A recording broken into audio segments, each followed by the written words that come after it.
Dober dan, pozdravljeni na še enem Prodixovem webinarju.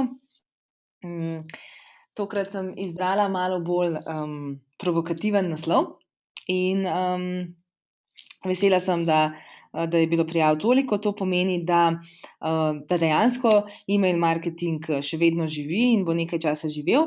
Da bo pa živel čim bolj uspešno, bomo pa poskušali poskrbeti tudi s tem webinarjem, pa mogoče potem še s kakšnimi naslednjimi. Imeli smo že nekaj webinarjev na temo emailov, sodelavec Fedja jih je imel, pa jih načrtujemo tudi v prihodnje. Tako da danes ne bomo govorili oziroma ne bom govorila o tem, kako napisati uspešen newsletter, recimo, ampak bolj na splošno, kaj torej početi, da bojo naši emaili uspešni, brani, odprti, klikani. Torej, današnji naslov, marketinški triki v emailih ne delujejo več, je bil zanalašč malo provokativen, zato sem ga za današnji webinar dopolnila z kaj drugega pa. Torej, email marketing deluje in je živ in zelo veliko ga uporabljamo, vsi, ki se ukvarjamo z marketingom po vsem svetu, vendar pa kot vse ostale stvari se je tudi marketing spremenil oziroma spremenil se je zato, ker so se spremenile nakupne navade kupcev. In včeraj sem bila na predavanju Topics Društva za marketing Slovenije, kjer je bil eden izmed predavateljev tudi Andraž Štarec iz Red Orbita, ki je med drugim dejal, da marketing nikoli ni bil preprost. Res je, in dopolnjujem to izjavo s tem, da marketing v bistvu še nikoli ni bil tako zapleten, ravno zaradi tega, ker so se nakupne navade spremenile in ker se kupcev ne da več kar tako in na prvo žogo vleči za nos. In kar pomeni, da se moramo email marketinga lotiti malo bolj premišljeno, razne akcije, ko vržemo v svet nek newsletter in pričakujemo ne vem kakšne rezultate, tega se ne moremo več iti. Kaj pa lahko počnemo? Pa poglejmo, kako deluje, oziroma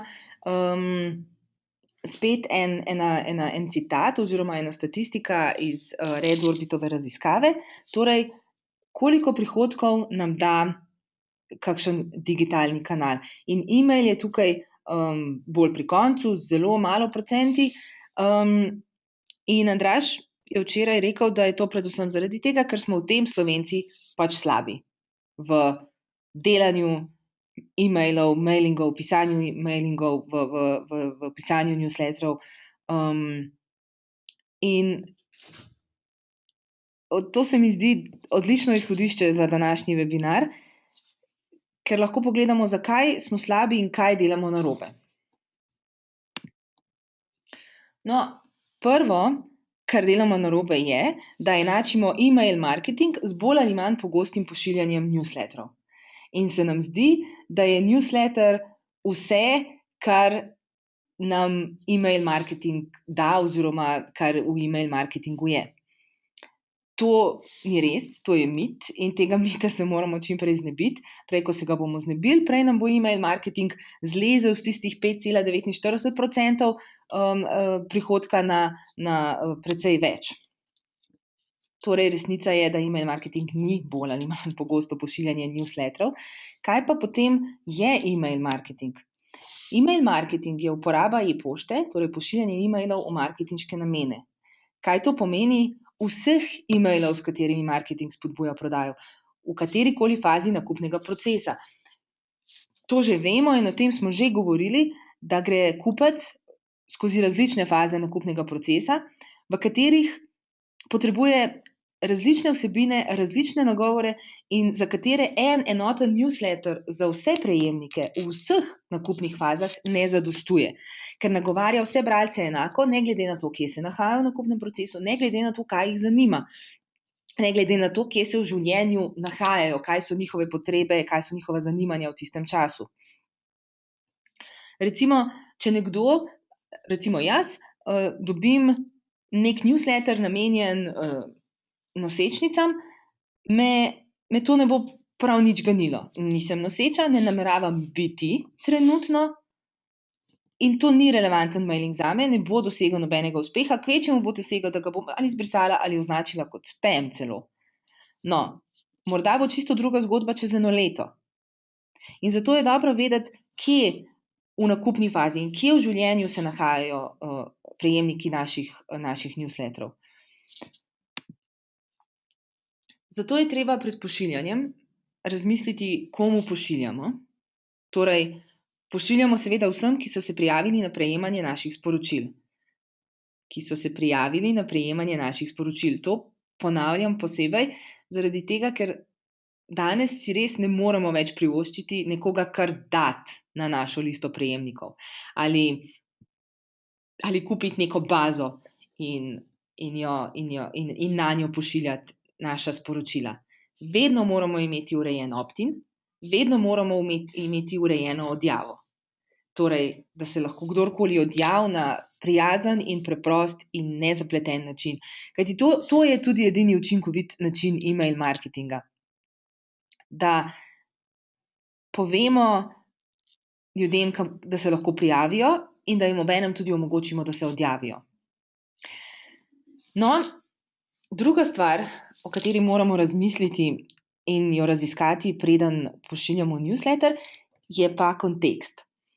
V zadnjih letih je mantra, velika mantra, da je vsebina kralj. Content is king. Ampak v zadnjem času se vedno bolj pogosto, ali recimo v zadnjem letu pa pol, je popolnoma jasno, da če je vsebina kralj, je kontekst bog. Kajti vsebina brez konteksta ne pomaga nikomur. Vsebina, ki je nekdo ne potrebuje, ki ga ne zanima, je popolnoma nerelevantna in nam lahko tudi škodi. Kar pomeni, da mora biti email marketing, da morajo biti vsa naša sporočila, ki jih pošiljamo na listo naših prejemnikov, relevantna in časovno ustrezna. Okej, boste rekli, v redu, super, kako pa to dosežemo? Torej, kako vemo, v kateri nakupni fazi so prejemniki naših mailov in kaj jih zanima? No, gotovo je dobro oziroma nujno imeti dober pregled nad tem, kaj so naši prejemniki delali z našimi newsletterji. Pogledamo, kaj bralci v mailingu odpirajo, kdaj odpirajo in potem segmentiramo liste prejemnikov oziroma segmentiramo tisto listo, osnovno listo prejemnikov, ki jo imamo, na več list, glede na interes, glede na vsebine, ki so jih odpirali v newsletteru, in potem pošiljamo ciljana in zelo vsebinska e-sporočila. Tako da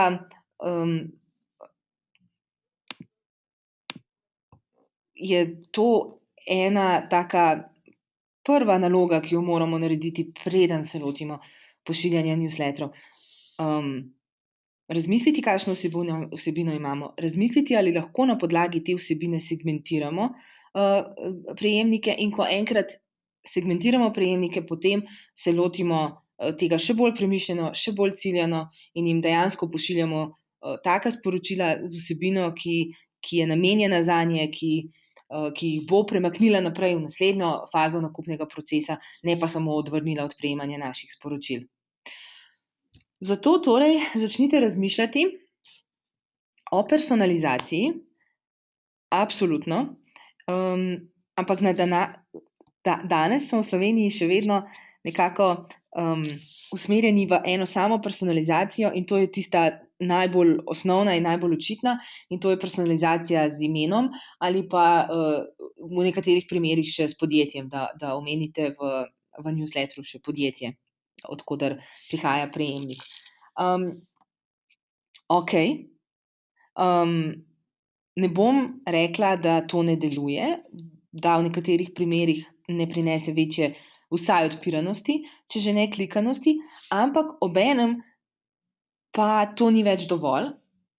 Ne prinaša nobene konkurenčne prednosti, ker to že skoraj vsi počnejo. In nekako smo to pripeljali že do te stopnje, da so prejemniki imuni na ime, ali pa so celo že se navadili, da subjekt, ki se začenja z imenom, obenem pomeni marketinški e-mail, ker če je cilj marketinškega e-maila, da je podoben, da je čim bolj tak kot naraven e-mail, se moramo vprašati, kako veliko naših subjektov, subjektov e-mailov, ki jih pošiljamo našim prijateljem, se pa dejansko začne z njihovim imenom.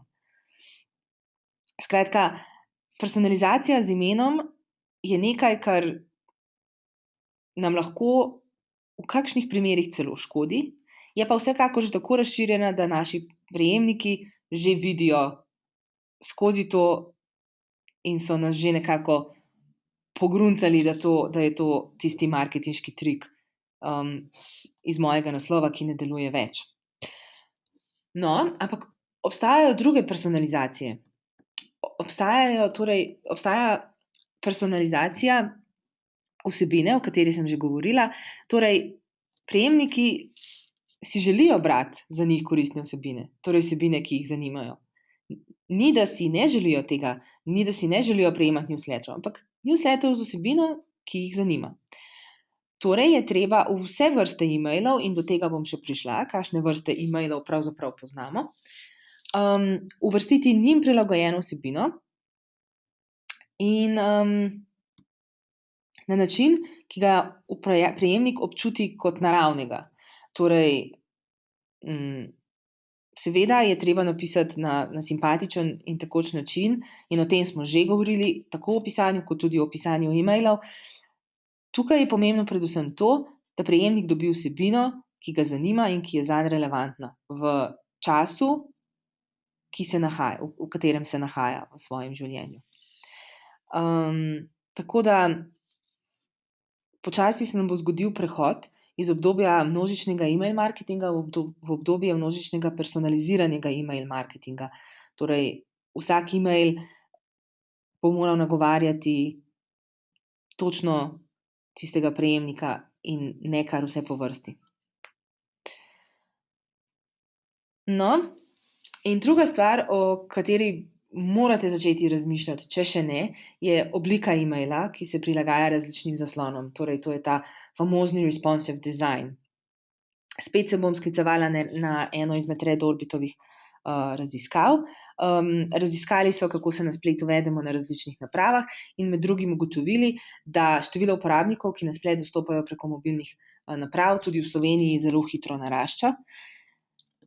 Kar pomeni, da mail, ki se recimo na desktopu ali na laptopu vidi popolnoma v redu, se na mobilnem telefonu ne bo. Črke bodo premajhne, ne bo se prilagodil, gumbi s pozivi bodo premajhni, skratka, uporabniška izkušnja ne bo dobra, kar pomeni, da je treba gledati, ko delamo e-mail, ko oblikujemo e-mail, tudi na to, kako se bo videl na telefonu in na tablici, s tem, da tablica je manjši problem, ker je vseeno večji ekran. Tako da telefon nas mora pa najbolj skrbeti in tudi raba telefona za dostopanje do spleta se najbolj povečuje. Tako da razmišljajte tudi o tem, ko delate e-mail, ko pišete, ko oblikujete e-mail, naj to ne bo le kakšna vsebina, kakšen subjekt, katere barve, ampak predvsem kakšen dizajn, a se dizajn prilagaja različnim napravam, ali je vsebina taka, da bo našega prejemnika zanimala in ga potisnila naprej v nakupnem procesu. To so vprašanja, o katerih morate dejansko bolj razmišljati. Seveda, ne pozabiti na naslov. Naslov je kakorkoli tudi pomemben. Praksa, da je naslov najbolj pomembna stvar v e-mailu, se počasi umika. Precej bolj pomembno je odnos, ki ga zgradimo s prejemniki naših sporočil, ampak to pride čez čas. Tako da gotovo za prve newsletterje za prve mailinge, ko začnemo s tem, so pa seveda subjekti tudi pomembni.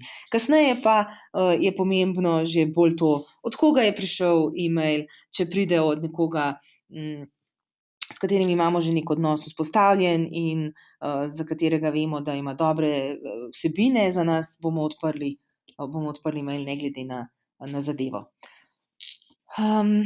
No, in druga stvar, ta je pa že mogoče malo bolj napredna, in sicer personalizacija v realnem času. Mogoče za današnji webinar malo prenapredna in morda je to nekaj, o čemer se bomo pogovarjali v prihodnjih webinarjih, ampak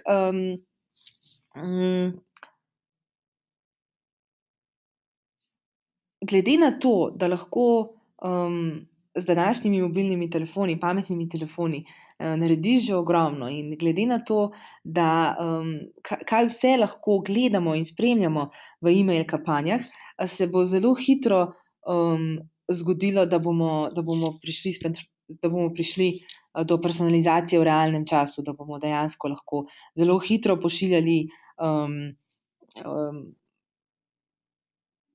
zelo personalizirane in targetirane mailinge, glede na to, kaj je nekdo pogledal ali na naši spletni strani ali v naših emailih.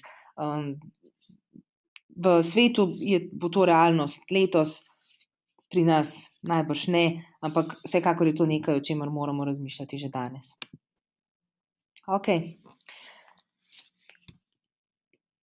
Vedno je vendar, ne, in moj vendar je, da nič od naštetega ne šteje, če prejemniki emaila ne razumejo, zakaj so sporočilo dobili. In drugo, če prejemnikov emaila niste dobro vodili skozi svoj prodajni proces in email ni zadnja točka stika v vaši izobraževalni marketinški strategiji, in če prejemniki emaila niso dobili zaradi svojega obnašanja, ampak zato, ker pač vsi vaši prejemniki dobivajo enake generične emaile. Torej, to so razmisleki, s katerimi gradimo zaupanje s kupci, z uporabniki, s prejemniki emailov, s potencialnimi strankami, in takšna vprašanja se morate spraševati v zvezi z email marketingom. Torej, a moji prejemniki razumejo, zakaj sem jim to poslal? A so naredili nekaj, kaj so naredili, da sem jim sedaj poslal tak email? A razumejo, zakaj so dobili tak email? In to zaupanje, ki se zgradi čez prejemanje emailov, vam zagotavlja odpiranost in branost. In zato email marketing ni bolj ali manj pogosto pošiljanje newsletterov, ni pošiljanje mailov v prazno, ampak je treba s prejemniki zgraditi odnos. In ko se enkrat sami prijavljajo na prejemanje tvojih sporočil, in to se zgodi, se lahko začne gradnja odnosa in zaupanja. In to se zgodi ne samo s pošiljanjem newsletterov, ampak s pošiljanjem več tipov mailov. Kajti email marketing so vsa marketinška sporočila, kot smo rekli na začetku. Ne samo newsletterji, ampak tudi vsi ostali maili. In sedaj si bomo pogledali nekaj teh tipov mailov in morda vam bo vse tisto, o čemer sem sedaj govorila, malo bolj jasno. Torej, vrste emailov so obveščevalni, naročniški, promocijski, transakcijski in vedenjski. In to vam sedaj nič ne pove najbrž, zato bomo šli naprej na posamezne primere, pa nam bo najbrž bolj jasno. Torej, med obveščevalne emaile spadajo pozdravni emaili oziroma osebni pozdravni emaili. Te pošljemo, ko se nekdo recimo prijavi na prejemanje naših sporočil. Torej, praksa v Sloveniji je sedaj taka, nekdo se prijavi na prejemanje sporočil in ko pride naslednji termin za pošiljanje newslettera, pač dobi naš newsletter. Precej boljša praksa je, da takoj, ko se prijavi na prejemanje vaših sporočil, da mu pošljete zahvalni in pozdravni email. Torej, to lahko avtomatizirate in ko nekdo izpolni formo za prijavo na newsletter, se avtomatično sproži ta autoresponder, in prejemnik dobi najprej zahvalno sporočilo. To je nekaj popolnoma normalnega v svetu in čas je, da to prakso prenesemo tudi v Slovenijo. Naš pozdravni email izgleda takole, pošilja ga, gre iz računa našega direktorja Igorja, in zadeva je preprosto hvala. Potem pa v samem tekstu se zahvali za prijavo, razloži, kaj bomo pošiljali, razloži tudi, da se lahko prejemnik tudi odjavi in to je to. Tako da to je en tak lep pristop in lep prvi stik novega prejemnika naših sporočil in potem, ko dobi naslednji naš newsletter, ve, kaj je dobil, ve, da smo že stopili z njim v stik in nas malo bolj pozna in tudi odpre naš mailing zaradi tega vzpostavljenega odnosa. Med druge obveščevalne e-maile recimo spada tudi obvestilo o izteku testnega obdobja. Tega mi nimamo, ima pa recimo storitev Mention. To je še eno tako zelo v bistvu tako generično in avtomatično sporočilo, ampak vedno se tudi v vsakem sporočilu se da nekaj nadgraditi oziroma povabiti, pozvati k neki novi akciji. Jasno, pri obvestilu o izteku testnega obdobja boste jasno uporabnika povabili, da se prijavi na plačljivo verzijo, oziroma da nadaljuje z koriščenjem storitve in plačuje dalje, ne. Potem so naročniški emaili.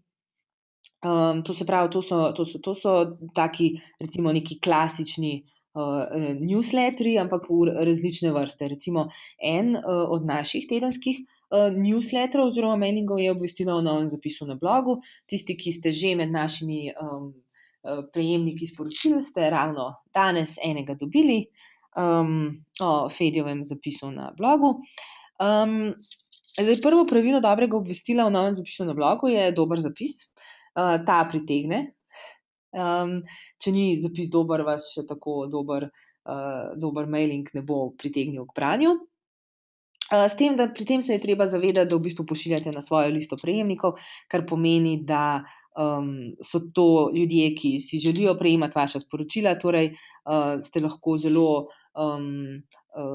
kratki in jedrnati in mi dejansko taki smo. Napišemo, da recimo če Igor objavi nov zapis na blogu, napiše, da je objavil nov zapis na blogu.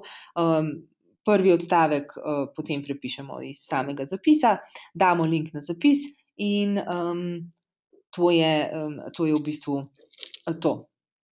Ne zdi se nam potrebno, da bi dolgovezili tukaj, kajti to je le tako obvestilo, s katerim želimo prejemnike v bistvu zvabiti na našo spletno stran oziroma na naš blog, da preberejo zapis. Drugi tip naročniškega emaila je recimo obvestilo o novi funkcionalnosti. Vimeo je recimo poslal pred kratkim en takle ali pa ne tako zelo pred kratkim, eno tako obvestilo, da ga sedaj lahko pogledamo oziroma da so omogočili tudi mobile viewing, malo boljši. Tako da tukaj tudi ni ne vem kakšne znanosti, ampak recimo to je ena stvar, ki bi jo marsikdo zapakiral samo v neki tedenski ali 14-dnevni newsletter, ne bi pa poslal posebej, čeprav brez problema lahko pošljemo posebej, če je email kratek in če pove, da lahko z našo storitvijo uporabniki počnejo nekaj novega. V končnem to so naši uporabniki oziroma uporabniki naše storitve. Najbrž imajo do nas nek dober odnos in ne bojo dali našega maila v spam, čeprav je recimo to že drugi mail ta teden, ne. Še nekaj, ko sem ravno pri številu mailov na teden. Zelo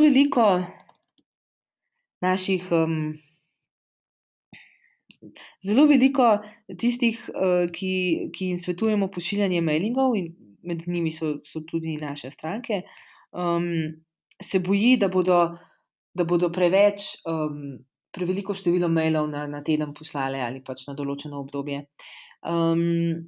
Če so maili kratki in relevantni in če uporabnike zanimajo oziroma prejemnike zanimajo, število res ni tako zelo kritično. Ne pravim, da je treba pošiljati eno sporočilo na dan, pravim pa, da nekaj na teden ni nič narobe, če ni to samo generičen newsletter, pač pa neka relevantna vsebina, ki prejemniku pomaga. Promocijski e-maili, e-mail s posebno ponudbo recimo, Runtastic je ena aplikacija, za tek in, je takole, poslal eno promocijo. Treba je sicer biti zelo pazljiv s temi promocijskimi e-maili, ker, jih ali vrže v spam ali pa pod promocije v Gmailu. Tako da tukaj je kar lepo oziroma zelo pametno imeti ali celo nujno imeti segmentirane liste. Ker recimo, če nekomu, pošlješ neki kupon za popust, pa je ravno včeraj plačal polno ceno, najbrž ne bo zadovoljen. Tako da tukaj je dejansko treba imeti zelo, zelo segmentirane liste in, zelo pametno ravnati s temi promocijskimi e-maili. Ampak če je segmentiranje dobro, če dejansko so to ljudje, za katere veste, da se odločajo za nakup, niso se pa še čisto odločili, jih lahko s tako, promocijsko ponudbo prepričate do tistega zadnjega koraka. Drug promocijski e-mail, ki ga uporabljamo tudi mi, so pa obvestila o dogodkih. Tukaj, imate več možnosti, lahko vključite obvestilo v newsletter, lahko pa ga pošljete kot posamezen mail. In kaj je tukaj predvsem pomembno? Kot vedno, vsebina in, jasna predstavitev vrednosti za prejemnika. Kaj pravzaprav, dobi z udeležbo na tem dogodku. Transakcijski e-maili. Transakcijski e-maili so na primer e-maili za ponovno nastavitev gesla.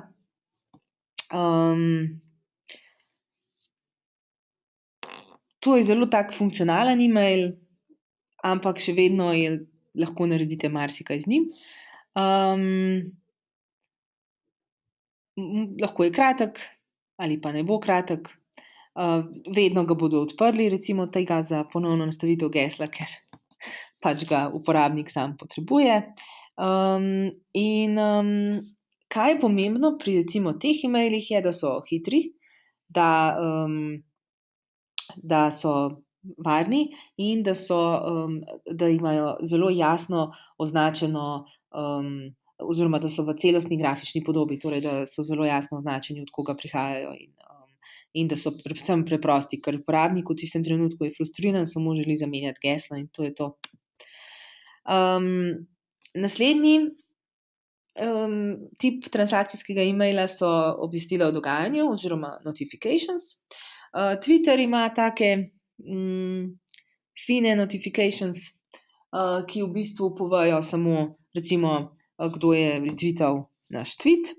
In, če ste opazili, ne vem, če imate Twitter, njihova obvestila vedno prihajajo, kot da so dejansko od uporabnika in ne od njih, ne. To je taka, zelo zabavna, funkcionalnost. In še en tip mailov imamo, in sicer vedenjski e-maili. To so naši, avtoresponderji.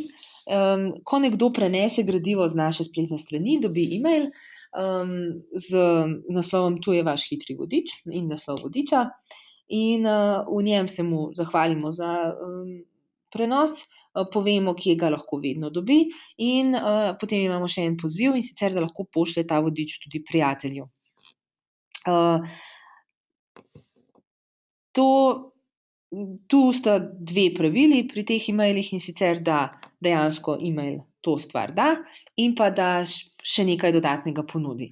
To so vsi e-maili, na katere sploh ne pomislimo, ampak vsi ti e-maili gradijo odnos, gradijo zaupanje in nas v očeh prejemnikov utrdijo kot nekoga, od kogar je vredno dobivati e-maile oziroma ki vedno pošilja koristne e-maile. No, in in zadnji primer e-maila je pa e-mail s prošnjo za komentar oziroma kritiko. Airbnb recimo je tak tipičen primer, ko si nekje bil z Airbnb-jem, ti potem pošlje poziv, da oceni stanovanje oziroma gostitelja, pri katerem si stanoval.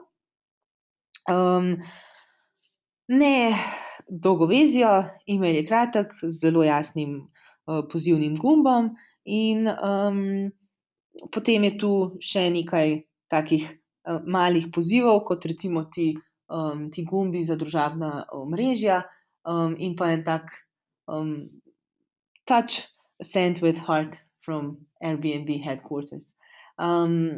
Ni treba, da so e-maili dolgi. Veliko več dosežete s kratkimi e-maili, s preprostimi e-maili in z e-maili, ki jih prejemnik pričakuje in za katere ve, zakaj jih je dobil. Tako da, če še enkrat samo na hitro povzamem, kajti sem že šla malo čez čas danes. Newsletterji niso vas e-mail marketing. In ti primeri e-mailov, ki sem jih danes naštela, so samo vrh ledene gore. Cel kup drugih e-mailov je še in o tem bomo govorili v prihodnjih webinarjih. Bomo šli vsak tip e-maila bolj podrobno, pogledali si bomo še primere in morda boste videli, kje lahko tudi vaše podjetje uporablja te e-maile. Personalizacija da, vendar s kontekstom. Torej, ime ni več dovolj. Sedaj je čas, da se skoncentrirate na personalizirano vsebino, na to, kje se nahaja kupec, v kateri fazi nakupnega procesa, v katerem trenutku v svojem življenju se nahaja, kaj potrebuje, kaj ga zanima. In tretja stvar, ki jo želim danes poudariti, je zaupanje in ta predstava osebnega odnosa zagotavljata odpiranost in branost. Torej, če prejemnik ve ali ima občutek, da je nekdo na drugi strani, s katerim komunicira, ki piše premišljeno in z njim v mislih, no to je potem tisto, kar zagotavlja, da so naši mailingi odpirani in brani in klikani. Ampak seveda, ker nič ni preprosto, na našem marketingu in v marketingu kadarkoli ni bilo nič zapisano v kamen. Razlika je samo, da se sedaj stvari precej hitreje spreminjajo. Pred enim letom je bila personalizacija z imenom še wow, danes ni več. In vse naše mailinge je treba nenehno gledati in nenehno spremljati, kaj deluje, kaj je bilo brano, kaj je bilo odpirano, kaj je doseglo klik, kaj ne in zakaj ne. In nikoli ne moremo napisati maila, reči, to je popoln mail, tega lahko pošiljamo za vedno in to je to. Žal ne. Vsak dan posebej je treba pregledati naše maile, jih prilagajati in šele nato bomo rekli, e-mail marketing res deluje. Tako. S to mislijo vas danes zapuščam. Upam, da sem uspela predstaviti, kaj je tisto, kar moramo spremeniti v našem e-mail marketingu, in ko rečem našem, mislim slovenskem. Začnite počasi, potem pa pospešujte, kajti ne želite, da vas konkurenca prehiti. Kot vedno, vprašanja, dileme, dvomi, debate, moj e-mail in moj Twitter handle je znan. Prejšnji teden sem pozabila vprašati, pa bom danes, če ima kdo še kakšno vprašanje, z njim na plan. Sicer pa najlepša hvala za pozornost, na tem malo daljšem webinarju. Želim vam lep četrtek, lep petek in zelo lep konec tedna.